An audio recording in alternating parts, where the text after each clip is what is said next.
સાબરકાંઠા જિલ્લાના ખેડબ્રહ્મા પોલીસ સ્ટેશનમાં શાંતિ સમિતિની મીટિંગનું આયોજન કરવામાં આવ્યું હતું। આગામી તહેવારો નિમિત્તે ખેડબ્રહ્મામાં કાયદો અને વ્યવસ્થાની સ્થિતિ અંગે ચર્ચા કરવામાં આવી હતી। આગામી દિવસોમાં વિવિધ પ્રકારના તહેવારો ચેટીચાંદ, ગુડી પડવો, રમઝાન ઈદ, રામનવમી, મહાવીર જયંતિ તથા બાબા સાહેબ આંબેડકર જયંતિ જેવા તહેવારો આવતા હોવાથી આવા તહેવારોમાં કાયદો અને વ્યવસ્થા જળવાઈ રહે તે માટે અલગ અલગ સમાજના આગેવાનો, સંગઠનના માણસો સાથે પીએસઆઈ એવી જોશી દ્વારા શાંતિ સમિતિની પોલીસ સ્ટેશન ખાતે મીટિંગ રાખી હતી।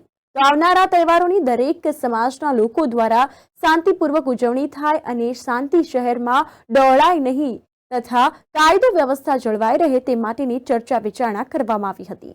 આ ઉપરાંત આગામી દિવસોમાં લોકસભાની ચૂંટણી પણ આવી રહી છે, તેમાં પણ સુરક્ષા જળવાય તે માટે ચર્ચા વિચારણા કરાઈ છે।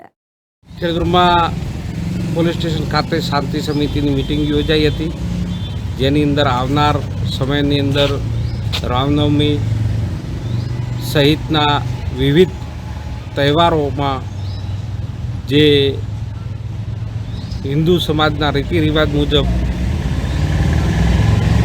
રેલી અને જે શોભાયાત્રાઓ કાઢવાની છે તેની વિસ્તૃત ચર્ચા કરવામાં આવી અને તે શાંતિપૂર્ણ અને સુલેહથી અને તમામ સમાજો હળીમળી અને આ જે ધાર્મિક કાર્યક્રમો છે દરેક એ યોજવાના અને શાંતિ અને સુલેહ જળવાઈ રહે તેની વિશેની ચર્ચા કરવામાં આવી।